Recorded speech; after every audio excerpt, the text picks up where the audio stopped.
Assalamualaikum warahmatullahi wabarakatuh. Saya Nur Habibah Safitri dari jurusan Tadris IPS kelas B dengan mata kuliah Landasan Pendidikan IPS. Dosen pengampu Bapak Nurdiansyah MPD. Baik, di sini saya akan menjelaskan tentang konsep landasan pendidikan IPS. Konsep landasan pendidikan IPS terbagi kepada 8 landasan. Yang pertama, landasan filosofis, ideologis, sosiologis, antropologis, kemanusiaan, politis, psikologis, religius. Adapun landasan filosofis, yaitu yang memberikan gagasan pemikiran mendasar yang digunakan untuk menentukan apa objek kajian atau domain apa saja yang menjadi kajian pokok dan dimensi pengembangan pendidikan IPS sebagai pendidikan disiplin ilmu. Aspek ontologis, aspek epistemologis, aspek aksiologis. Yang kedua, landasan ideologis, yang dimaksudkan sebagai sistem gagasan mendasar untuk memberi pertimbangan dan menjawab pertanyaan. Bagaimana keterkaitan antara Dasein pendidikan IPS sebagai pendidikan disiplin ilmu dan Solen pendidikan IPS?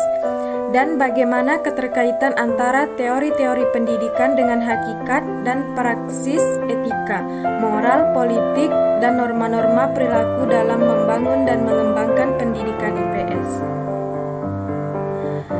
Yang ketiga, landasan sosiologis, yaitu yang memberikan sistem gagasan mendasar untuk menentukan cita-cita, kebutuhan, kepentingan, kekuatan, aspirasi, serta pola kehidupan masa depan melalui interaksi sosial yang akan membangun teori-teori atau prinsip-prinsip pendidikan IPS sebagai pendidikan disiplin ilmu.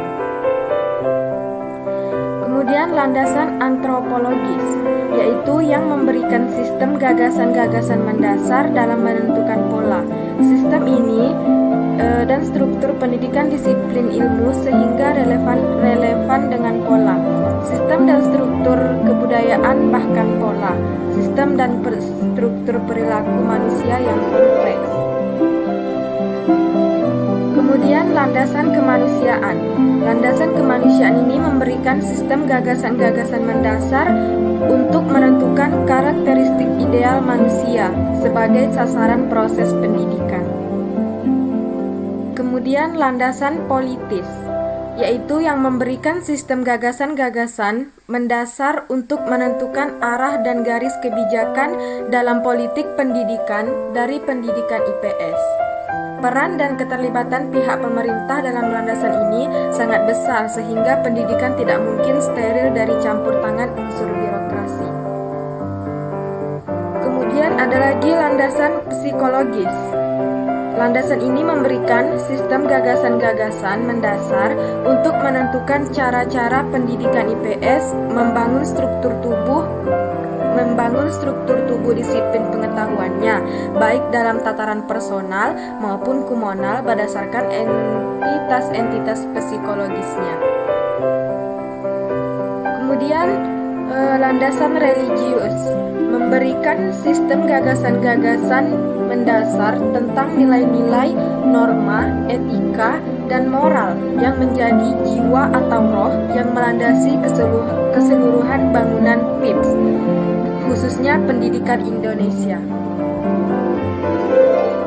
Kemudian ada yang dinamakan hakikat IPS. Dapat kita artikan sebagai kebenaran, kenyataan yang sebenarnya. IPS adalah suatu kebenaran. Dan apa sebenarnya IPS itu? Hakikat IPS itu adalah perwujudan dari satu pendekatan interdisipliner dari pelajaran ilmu-ilmu sosial lainnya seperti ilmu sejarah, geografi, ekonomi, sosiologi, antropologi, politik, dan psikologi sosial. Nah, di sini juga ada karakteristik IPS.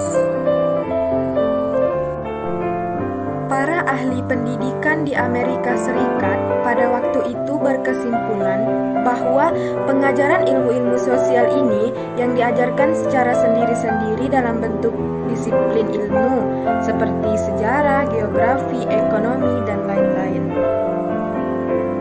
Kemudian ada juga sejarah IPS.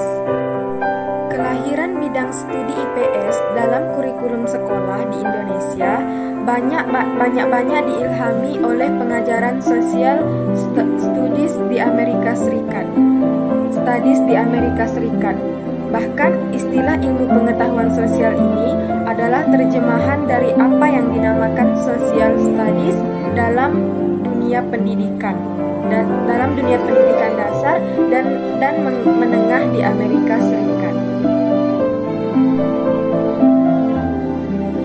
Baik, hanya itu yang dapat saya sampaikan.